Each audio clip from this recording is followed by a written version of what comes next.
¿Qué tal? ¿Cómo están? Muy buenas noches. Gracias por su sintonía. Soy Eduardo Arévalo y esto es Debate. Esta noche tenemos el gusto que nos acompañen en el estudio Ibrahim Miranda, director del equipo médico de atención domiciliaria y hospitalaria. Bienvenido, gracias por acompañarnos. Muchas gracias. Es un placer, un honor estar aquí contigo y compartiendo con la población que nos está sintonizando esta noche.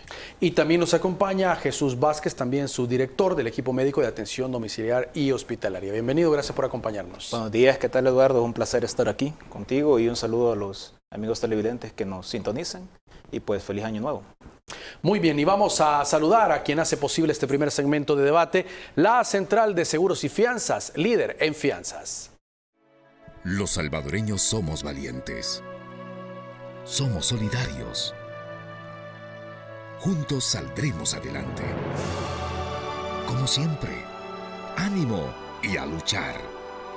Protejamos a los que más amamos y caminemos juntos con fe, comprometidos con el progreso de El Salvador. La Central de Seguros y Fianzas, su centro de confianza. Muy bien. Ibrahim, ¿cómo nace el equipo médico de atención domiciliaria hospitalaria? Estaba leyendo que fue durante uno de los periodos más difíciles de la cuarentena, cuando se da la etapa más crítica del COVID-19 en nuestro país. Sí, correcto.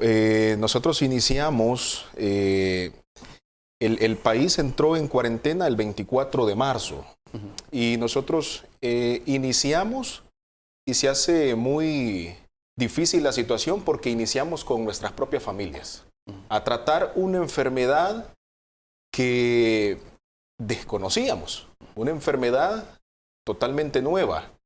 Y pues el temor de que nuestra familia muriera, eso nos hizo comenzar a tratarlos, prácticamente tratar algo desconocido. Allí iniciamos, trabajábamos para el Ministerio de Salud.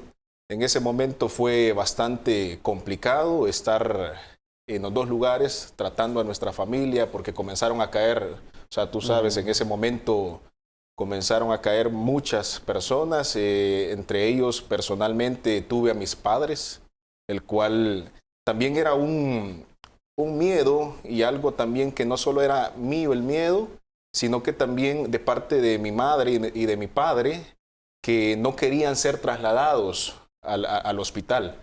Y si tú te recuerdas, en ese momento llegaban las ambulancias a la hora que sea y se armaba un gran espectáculo, un gran show, y pues se le llevaban al familiar. Y pues conocemos de que, tú y yo conocemos de que muchas personas fueron trasladadas y nunca más volvieron a ver a su familiar. Fueron entregados en una caja. Entonces todo ese temor que teníamos fue el que nos llevó a actuar y a conocer de la enfermedad. Luego comenzaron a caer amigos, comenzaron a caer amigos de nuestros amigos, pacientes que ya no solo eran pacientes, sino que también eran amistades cercanas. Y pues así comenzamos a agarrar esa experiencia poco a poco. Nos fuimos moldeando para conocer el tratamiento a seguir, que te diré que no es un tratamiento específico, sino que dependiendo de la situación de salud, del cuadro clínico de cada persona. Muy bien, ahora ahí ustedes deciden, Jesús, renunciar a la parte pública dedicado específicamente a esta parte siempre de la atención de COVID y correr por cuenta propia con un proyecto. Sí, en ese momento del inicio de la pandemia, como dice el doctor, nosotros pues laborábamos, teníamos un horario de 6 de la mañana hasta la 1, 2 o incluso hasta las 3 de la mañana, entonces de la madrugada. Entonces era muy difícil porque era muy desgastante. Entonces cuando vimos que la gente necesitaba cada vez más atención domiciliar, nosotros decidimos pues meternos de lleno a esto, dedicarnos a esa parte de la población que no tenía pues acceso quizás a la salud o por miedo, ¿verdad? De que pues como bien lo mencionó el doctor, de llegar a un hospital y quizás contraer algo más o incluso pues ya no volver a verse.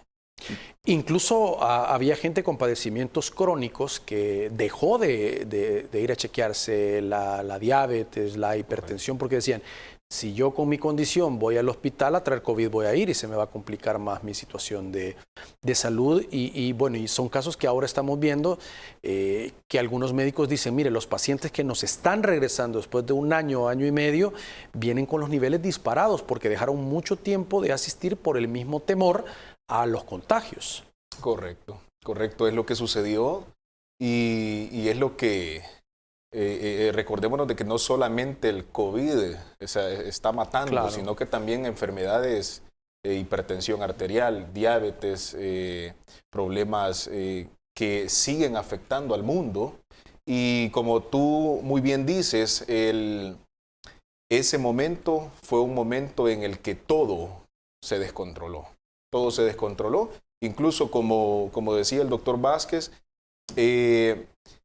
tuvimos que renunciar a la parte de la salud pública, a la parte del ministerio, porque ya no dábamos abasto. O sea, tratar personas después de nuestro horario diario cumplido en el ministerio, salíamos a ver pacientes terminando a las 2, 3 de la mañana.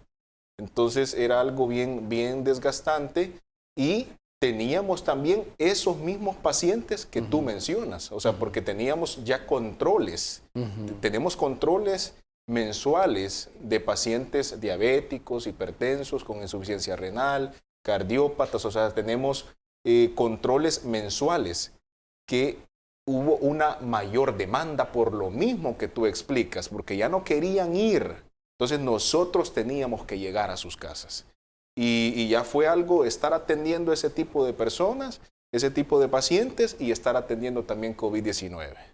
Ahora, doctor Jesús, era complicado porque había que adquirir todo tipo de un equipamiento necesario, o sea, para intubar, para oxímetro y todo lo que ustedes ya saben que se utiliza en ese tipo de casos, para que usualmente esté en los hospitales, pero en este caso era como equipar una unidad, no sé, para llevarlo a la casa de un paciente y estar pues con un monitoreo constante cuando así lo demandaban. Sí, así es. Realmente tuvimos que armarnos. Prácticamente habían pacientes que requerían unos cuidados más especiales que otros. Entonces, cuidados más especiales, más delicados. Entonces, tuvimos que armarnos. Al inicio, nosotros con nuestros propios vehículos llevábamos todo el equipo, ¿verdad? Incluyendo monitores, tanques de oxígeno, ¿verdad? Todo lo necesario para poder darle un ingreso al paciente en su propia casa.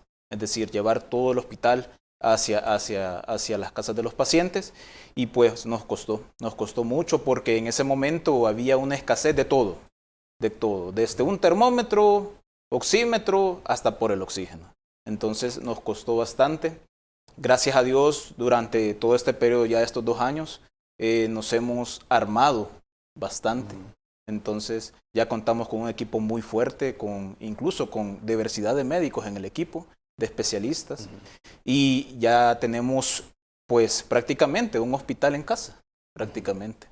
Ahora, ¿a cuánto llegó la demanda o cuántos pacientes por lo menos hasta la fecha han atendido y han logrado ayudar a superar enfermedades o por lo menos controlar enfermedades que no sean COVID y los de COVID-19, por supuesto? Correcto. Nuestras estadísticas, de hecho, para venir acá al programa teníamos que hablar sobre las estadísticas. Tenemos 400 pacientes tratados de COVID-19 con éxito. Y todos los podemos verificar ahí en la página. No están todos porque hay personas que no quieren a veces, claro. O sea, les pedimos el permiso, el consentimiento y no quieren a veces salir en la página. Y de ahí tenemos entre las demás especialidades que se han tratado, o sea, cirugías, controles, todo lo que tú puedas saber relacionado a la medicina. Pero sí, la población tratada por COVID-19 sí son 400 personas. ¿Y atendieron pacientes con cuadros clínicos complicados? Sí, correcto. De hecho, bueno, tenemos un gran amigo que conocimos en ese momento, que él pesaba, en ese momento pesaba 560 libras. Él, cuando nosotros llegamos a su casa, él se plantó y él tenía la fe y él nos mencionó y dijo, no quiero ir al hospital.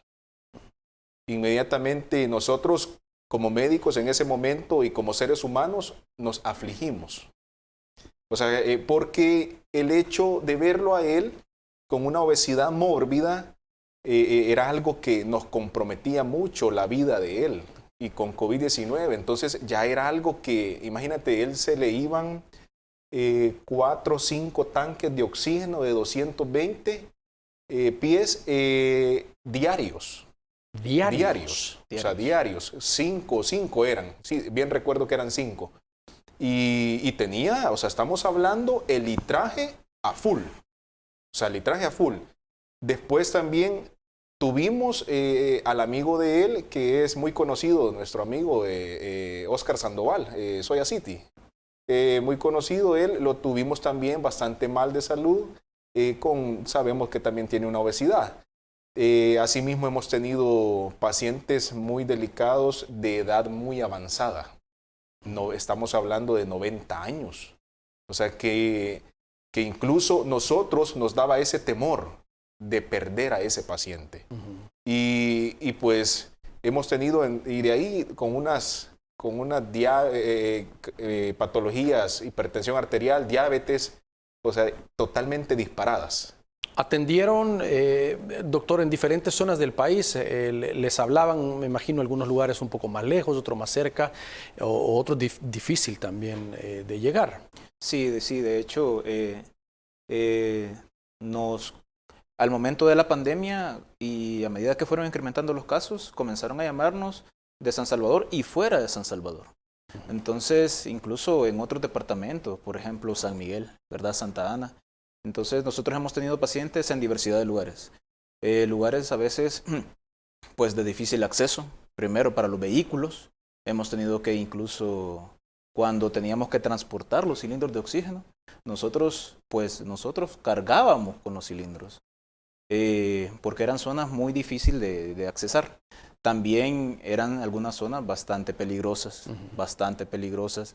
en las cuales hemos estado hasta altas horas de la noche. Y pues eso nos ha pasado factura, porque incluso han habido ocasiones en las que hemos sufrido asaltos, robos de equipo que cuesta bastante conseguir, claro. Daños a los vehículos, e incluso ocasiones hemos sido perseguidos en la noche, ¿verdad? Entonces, por andar en zonas bastante lejanas y en zonas pues completamente solas, en carretera. Entonces, pero eso no nos detuvo. Nosotros pues tratamos de llevar la atención médica donde sea que se necesite. Muy bien, tenemos que hacer una pausa comercial. Por favor, acompáñenos, ya regresamos. Muy bien, gracias por continuar con nosotros. A ver, doctor Ibrahim, ¿han tenido hasta el momento casos de reinfección de pacientes que han sido atendidos por ustedes y han recaído en la enfermedad o que pudiesen haber sido tratados en un hospital y les han llamado porque nuevamente les ha dado COVID? Correcto. Ha sido bien mínima la estadística, pero sí hemos tenido.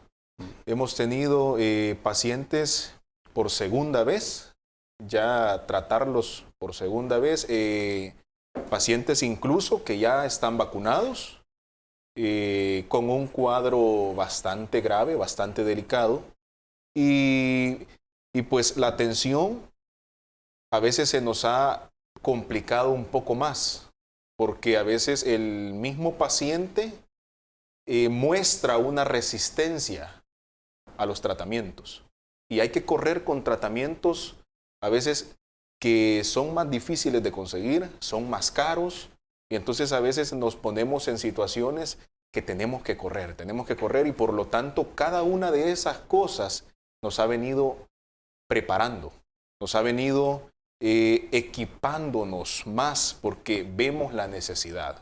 De hecho, debido a la situación que hemos tenido con nuestros vehículos y todo, ya estamos en esta semana o la próxima, primeramente Dios, estamos adquiriendo 2 ambulancias.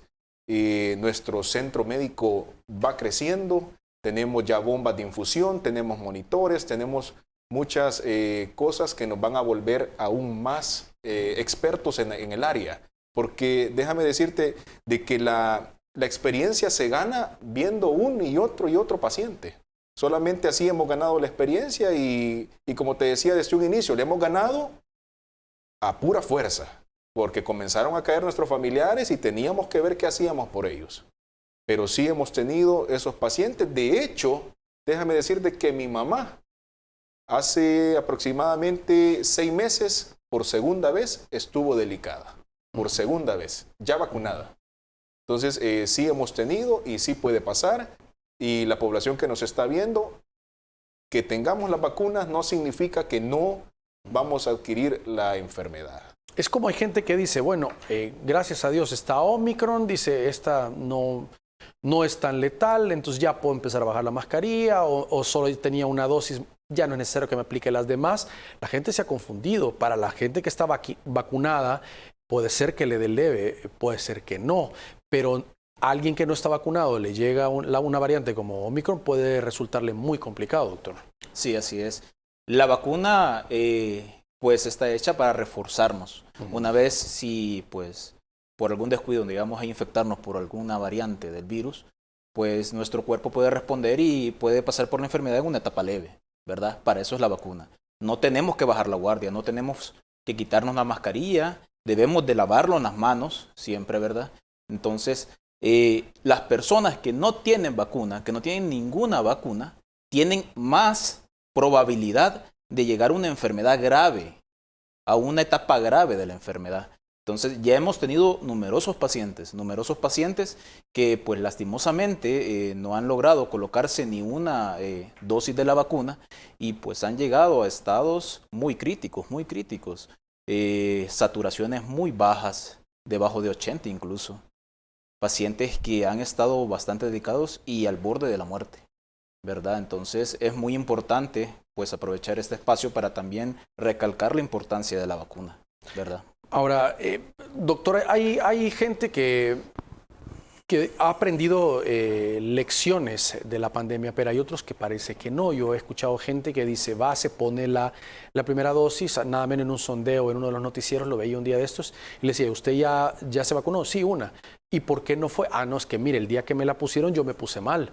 Entonces significa que el virus me puede afectar y como lo que le inyectan a uno es COVID controlado, entonces mejor ya no me sigo poniendo. O sea, son interpretaciones erróneas que la población hace o dice, es que me dio calentura. O sea, prefiere que no le dé calentura a una enfermedad que no sabe cómo le puede llegar después. Correcto. Y es algo que estamos viendo de que está afectando mucho en que la persona vaya a ponerse la vacuna. Y es algo que nos impacta también porque no solamente no quieren vacunarse porque escucharon de que al vecino le dio fiebre y estuvo mal, sino que también hemos visto de que tienen creencias, y nos han mencionado mucho, o sea, que no me he puesto la vacuna porque en la vacuna va el chip. Sí. En la vacuna está el sello de la bestia. Entonces comienzan a hablar cosas así y se nos hace bastante complicado porque son pacientes que tenemos y están delicados y cuando les mencionamos, ¿ya está vacunado usted? No.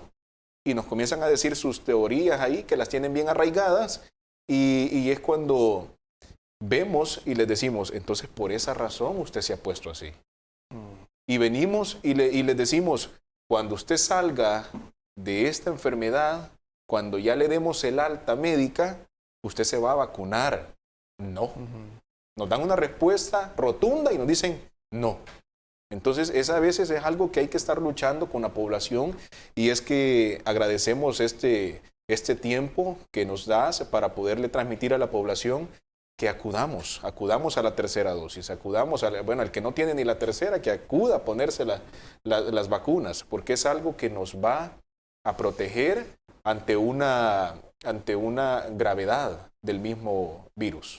Ahora, hay un debate todavía a nivel mundial sobre la obligatoriedad de la aplicación de las vacunas. Nada menos ayer leía en los Estados Unidos que una corte le había rechazado al presidente de los Estados Unidos la obligatoriedad en sector privado de que empresas arriba de tantos trabajadores obligara y dijera, si usted no viene con las medidas y la vacuna, no va a poder trabajar. Entonces se lo habían revocado, no podía ser una orden en los Estados Unidos en un sector específico. O sea, es un tema que todavía queda mucha discreción de la gente si quiere o no. Aquí hay una estadística de arriba de 1 millón de personas que no se han vacunado. Eso vuelve complicado el trabajo de ustedes. Así es, realmente es bastante difícil hacer un poco de conciencia con respecto a la vacuna, ¿verdad? Recordemos de que, pues, lastimosamente por los medios sociales hay bastantes de desinformación o información falsa que pues rápidamente se vuelve viral y es algo con lo cual tenemos que estar luchando día a día. La vacuna es muy importante realmente. Debemos hacer un más énfasis en las campañas de vacunación para que la gente acude y hacerlo quizás más accesible para la gente. Ya es bastante accesible, pero quizás hay personas que a veces no pueden acudir. Pero recordemos que también hay que hacer conciencia nosotros y pues poner de nuestra parte porque no sabemos si nosotros nos contagiamos y nuestro familiar no tiene la vacuna. Nosotros podemos llevar el virus a nuestro familiar y ese familiar se puede poner muy mal, ¿verdad? Entonces, no hay que estar jugando con ello y hay que, entre las propias familias, hay que hacer pues bastante énfasis en colocarse la vacuna. Ahora, doctor, los pacientes que ustedes atienden en las casas, ¿cómo es la convivencia que deben de tener el resto de familiares? Porque si bien ustedes llegan por un paciente que está en la cama, está no sé, con todo el equipo que ustedes le preparan, pero posiblemente tiene esposa, tiene hijos y viven otras personas en la casa. ¿Cómo debe de ser esa convivencia en la casa para evitar que no sea un paciente, o sea, sino 5 los que puedan estar de esa forma, sino evitarlo y al contrario, que se recupere y que la familia esté bien? Correcto. De hecho, hemos tenido exactamente el panorama de que toda la familia se contamina. Eso lo hemos tenido.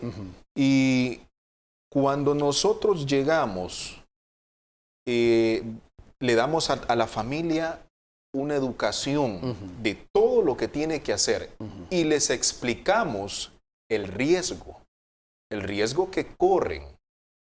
Y por lo tanto, nosotros contamos también con un personal de enfermería que sabe, conoce, y el deber del equipo de enfermería es atender directamente al paciente 24 horas. Incluso darle de comer, hacerle baño en cama, o sea, todo eso, para que el mismo familiar, o sea, toda la familia no tenga el contacto. Y déjame decirte de que a veces nos hemos encontrado con familias que viven en hacinamiento. Y pues hemos tenido esa situación. Ahora, siempre les explicamos, sobre todas las cosas, el lavado de manos, muy importante. Vemos de que, bueno, de hecho ustedes al entrar aquí al canal, ustedes tienen su lavamanos y lo ponen ahí, ¿verdad? Y ponen las reglas de que al entrar al canal tenemos que lavarnos las manos. Y de tener, sobre todo momento, ya en la familia, que si hay algún acercamiento, utilizar la mascarilla. Y todas las demás medidas que ya sabemos y conocemos. Ahora, no bajar la guardia con los protocolos de bioseguridad se vuelve fundamental, sobre todo porque vamos a un periodo, ya anunciaron las autoridades, el 31 de este mes van todos los chicos a clases. Se comienza semipresencial, pero de ahí a los colegios van a tomar la opción de poder ya ir de forma presencial, sobre todo los privados, ya están pasando encuestas y muchos van a optar por esa modalidad. Evitar que los niños, posiblemente ellos no tengan un COVID complicado o grave, pero sí los abuelitos con los que conviven, los adultos mayores, puede convertirse en otro foco de contagio. Así es. Pues cada vez que avanza el tiempo, ¿verdad? Vamos pues volviendo a la normalidad. Sin embargo, tenemos que saber que el virus ahí está.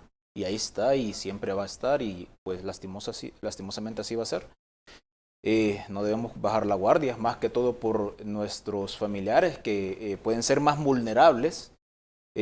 Pues sabemos que en nuestras familias pueden haber familiares con hipertensión, diabetes, enfermedades renales, enfermedades crónicas que pueden complicar un cuadro de la enfermedad de COVID. Entonces, es importante cuidar al adulto mayor y a todas aquellas personas que tienen esta vulnerabilidad, ¿verdad? Muy bien, tenemos que hacer una nueva pausa, por favor, acompáñenos, ya regresamos.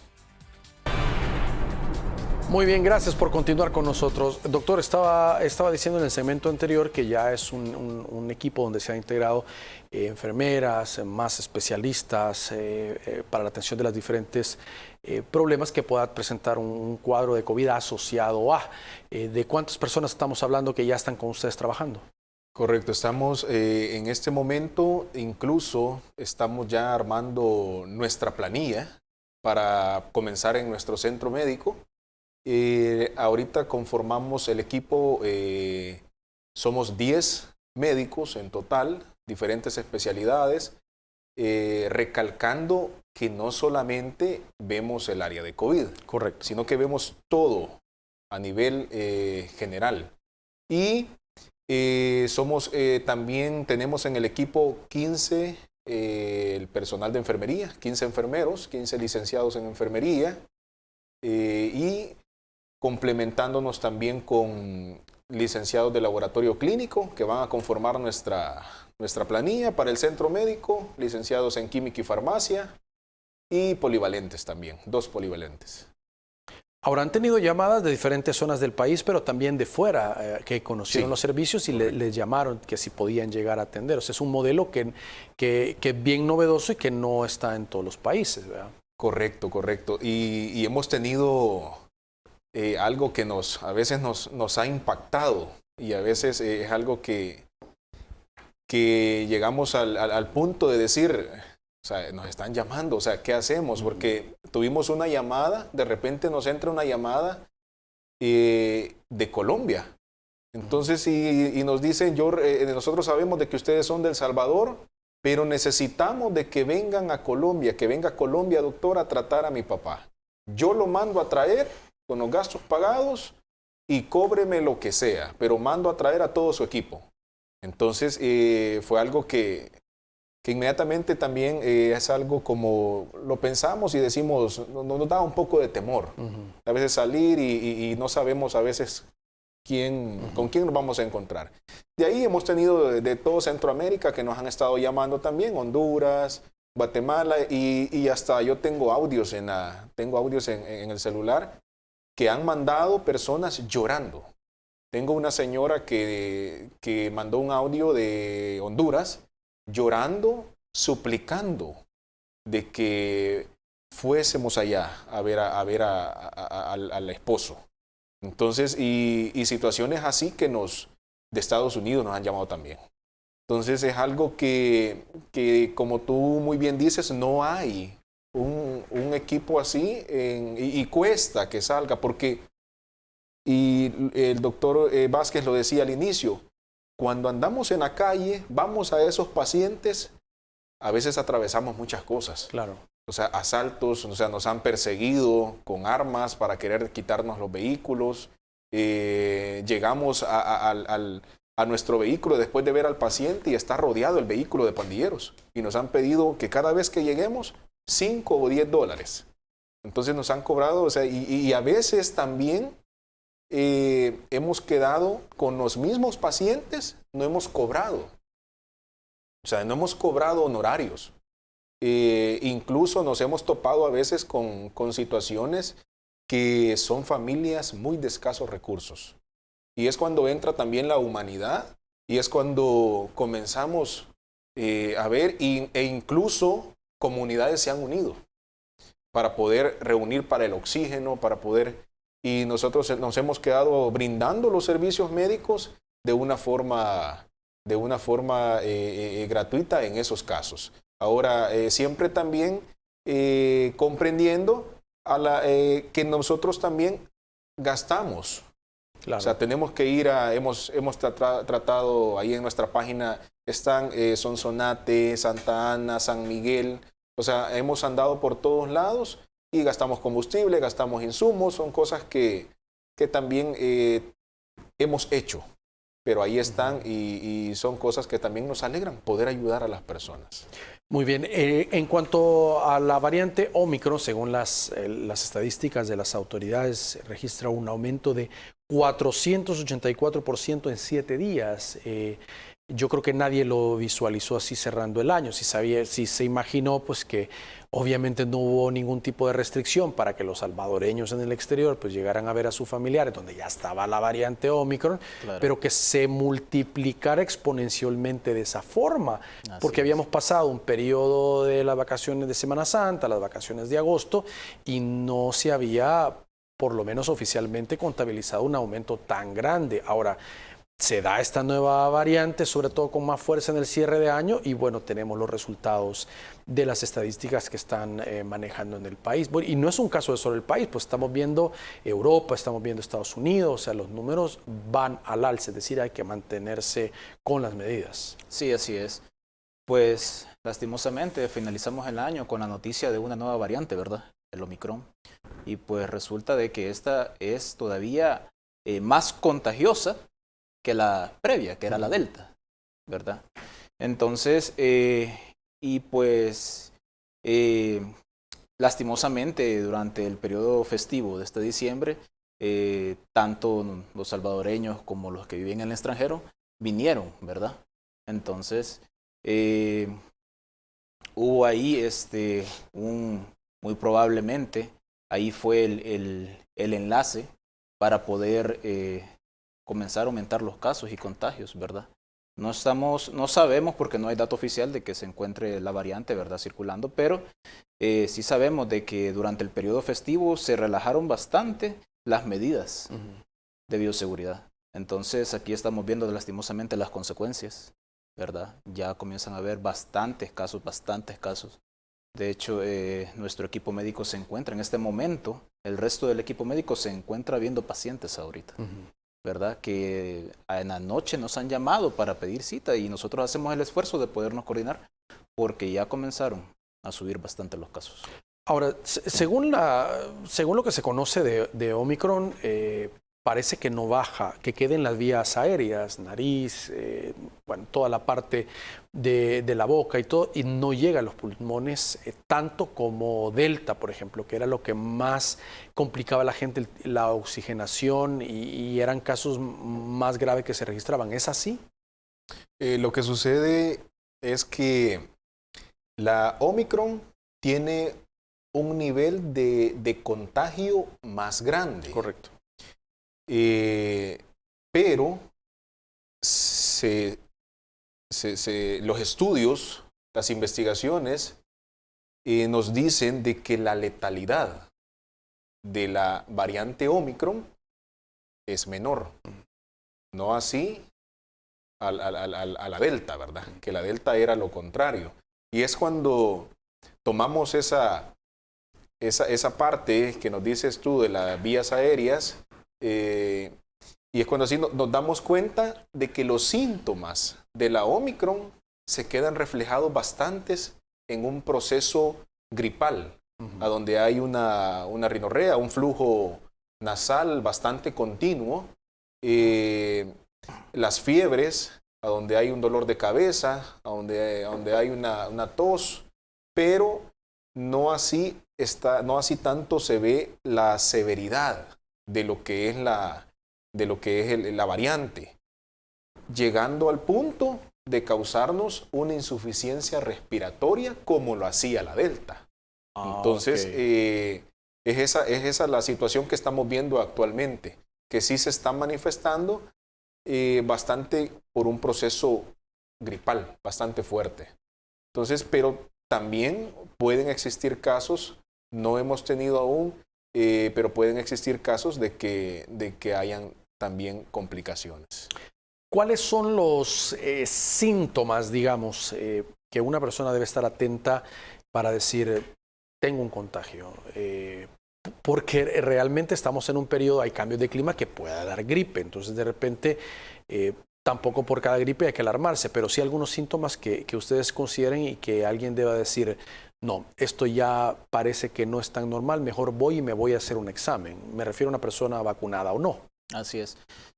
Pues dentro de los síntomas que se describen en esta nueva variante, tenemos pues el flujo nasal, tos, dolor de cabeza leve. Pueden haber fiebres, pero estas fiebres generalmente son fiebres bajas y duran entre 2 a 3 días. Generalmente puede haber dolor de cuerpo. Entonces, si nosotros presentamos estos síntomas, lo mejor siempre es guardar el distanciamiento social. Siempre.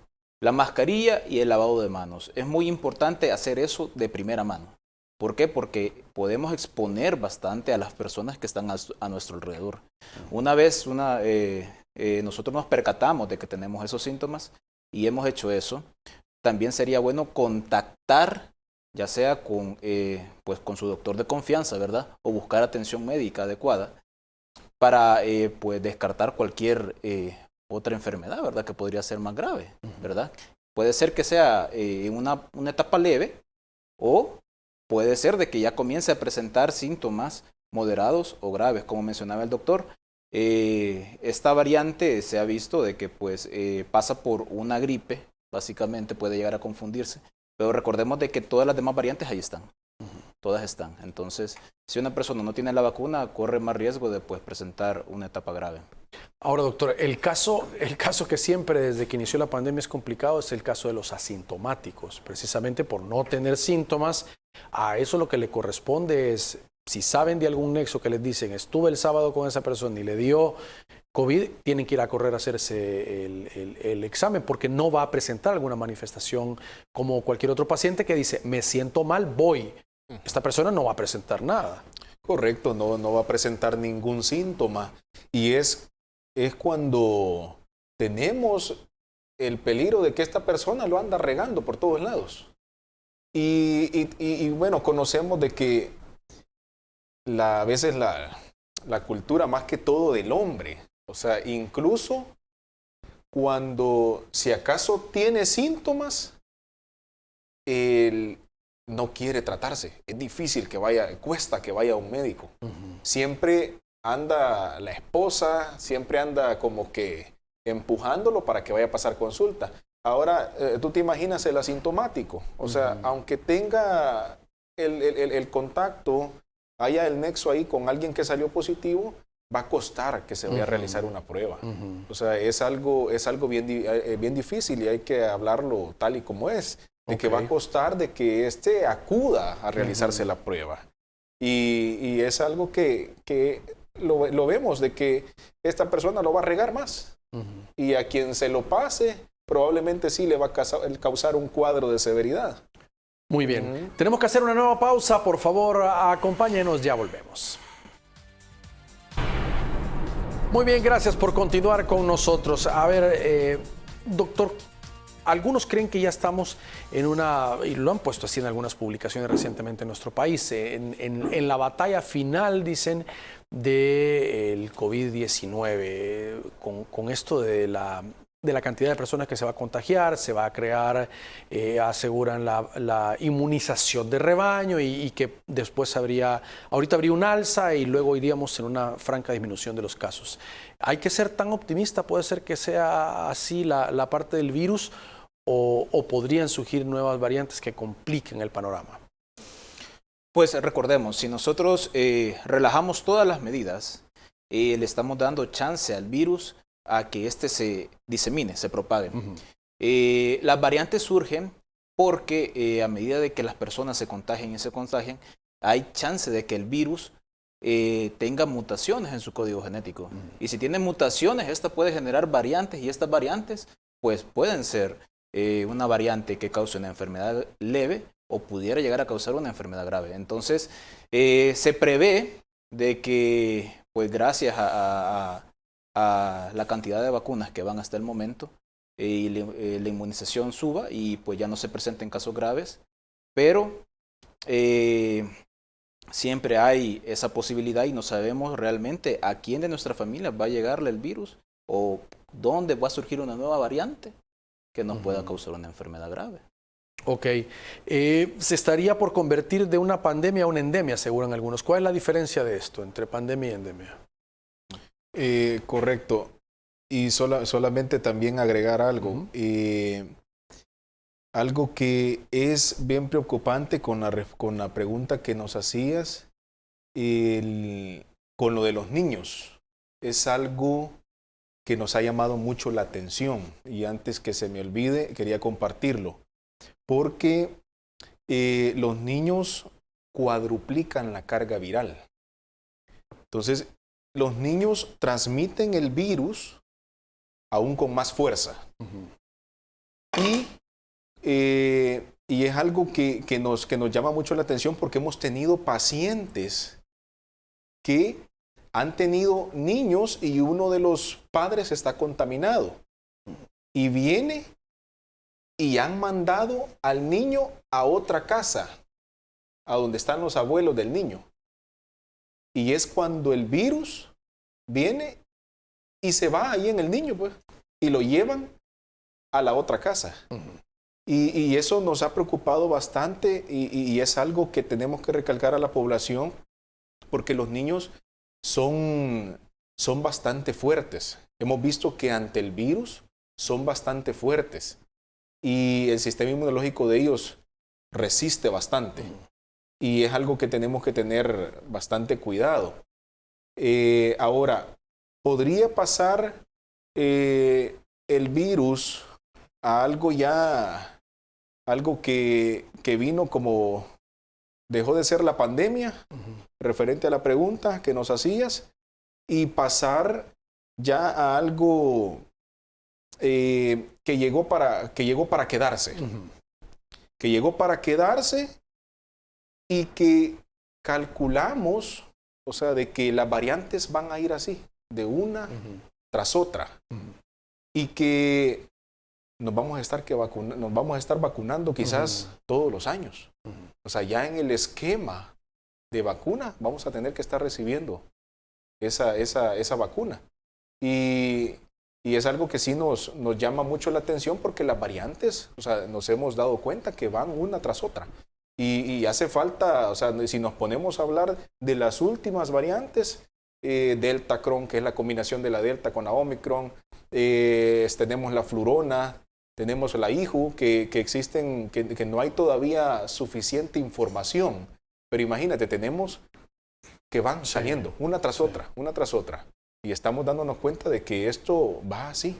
Y es cuando va a pasar de ser una pandemia a algo que va a quedarse ya. Y preguntaba esto sobre todo por lo que informaba la CDC, que decía que habían bajado exactamente el tipo de incapacidad para la gente positiva a COVID. Me acuerdo, los estándares andaban por los 14, 15 días. De repente dicen, no, mire, al quinto día si está mejor, hágase la prueba y ya puede incorporarse. Entonces, esa baja puede ser un signo de... Sí, así es. Se ha visto de que se ha bajado los días. Ya se están manejando periodos de entre 5 a 10 días, ¿verdad? En los cuales si salió positiva la prueba, pues podemos esperar un periodo de unos 10 días, volver a realizar la prueba y si sale negativa, pues reincorporarse, nos menciona la CDC, ¿verdad? Entonces hay que tomarlo en cuenta. De igual forma, si comienza o si sigue presentando los síntomas que son de gravedad, que es la fiebre alta, eso es un síntoma de gravedad, ¿verdad? Y también la dificultad respiratoria, pues ahí recomendamos de que pues guarde reposo y busque la asistencia médica, ¿verdad? Más adecuada, porque estos casos pueden llegar a complicarse. Ahora, en el caso de los niños no hay, digamos, un incremento o casos que se hayan registrado así por algún tipo de periodo. Se ha visto bien focalizado algunos casos de menores que puedan haber sido ingresados o con cuadros complicados de COVID-19. ¿Ustedes no han atendido pacientes niños, o sí? Los niños, como te repito, hemos visto el comportamiento del virus en el niño. Ya. Entonces hemos tenido esos pacientes que está el niño, pero el niño solamente tuvo 1 o 2 días de fiebre. y después el niño anda corriendo. Y tú lo ves corriendo, jugando, y él anda cargando el virus. Y lo anda regando. O sea, algo que hay que tomar en cuenta. Y es, imagínate, me pongo en el momento en que, o sea, se restablecen las clases con normalidad. Y digo yo, o sea, y decíamos, veíamos en Europa que decían, irse a meter ahorita a una fiesta infantil es irse a meter a la boca del lobo. Imagínate irte a meter, o el maestro que va a estar atendiendo a esos niños. Sí. O sea, bastante complicado. Pero el cuadro clínico de ellos es bastante leve. Es bastante leve. Nosotros hemos estado vigilando nada más a los niños. Ya que hemos tenido la oportunidad, no en sí en tratar específicamente al niño que nos hayan llamado. Para él, pero sí ha estado en la casa. Para él, pero ha estado en la casa. Correcto. Y hemos visto que el niño cuando fue trasladado para otra casa, a los días, la abuelita o el abuelito sale con síntomas. Y comenzamos a preguntar el interrogatorio. ¿Desde hace cuánto fue? ¿El niño no ha tenido? Sí, el niño el día que vino venía con fiebre. Pero el siguiente día amaneció sin nada. Entonces hemos estado así como que conociendo el cuadro, cómo se comporta la enfermedad en los niños. Y hemos visto que es bastante leve. Ahora, una pregunta, en el caso de estas pruebas rápidas que últimamente se ha estado mencionando mucho en México, le pidieron a la gente, mire, no vaya a estarse haciendo las pruebas de forma masiva porque ahorita no tenemos. Y entonces dicen, hemos mandado un lote de pruebas rápidas. ¿Qué tan efectivas son estas? Sí, hemos visto que las pruebas rápidas son bastante efectivas al momento del diagnóstico del virus, ¿verdad? Claro, ¿verdad? Hay pruebas más específicas y más certeras, pero las pruebas rápidas nos ayudan bastante también a la detección temprana del virus, ¿verdad? Entonces sí, es una herramienta que podemos utilizar, sin embargo, hay que saberlas usar, ¿verdad? Porque luego viene la escasez. Y luego, pues, no tenemos las herramientas o las armas para poder hacer un diagnóstico más preciso.